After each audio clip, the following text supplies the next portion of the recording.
ആഹാ അണ്ണാ, ഓ നീ അണ്ണനാടാ, പാട്ടിലെ അണ്ണൻ. അതെ, സത്യം. അല്ലേ? ശ്ശോ, പിന്നെ അതായത് ഈ ചെറുപ്രായത്തിൽ ഈ പാട്ടിന്റെ പൂർണ്ണമായിട്ടുള്ള ഭാവം ഉൾക്കൊണ്ട് അതിന്റെ സംഗതികൾ ആദ്യം പല്ലവിയിലെ ഒരു ചെറിയ തുടക്കത്തിന്റെ ഒരു ചെറിയൊരു ഒരു സിഞ്ചിബറീസ് ഉണ്ടായിരുന്നു തുടങ്ങുന്നത്. പക്ഷെ അത് കഴിഞ്ഞൊരു 2-3 വരി കഴിഞ്ഞൊരു ടേക്ക് ഓഫ് പോയിട്ട് സത്യം. ജോൺസേട്ടൻ എന്ന് ജീവിച്ചിരിപ്പുണ്ടായിരുന്നു.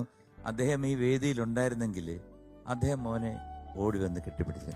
അതിന് പകരം ഞാൻ വന്നു എന്ന് വിചാരിച്ചു. സത്യം, എന്റെ സത്യം. സ്വന്തം രാധാകൃഷ്ണനെ പോലെ തന്നെ ജ്യേഷ്ഠന് തുല്യനാണ് ജോൺസേട്ടൻ.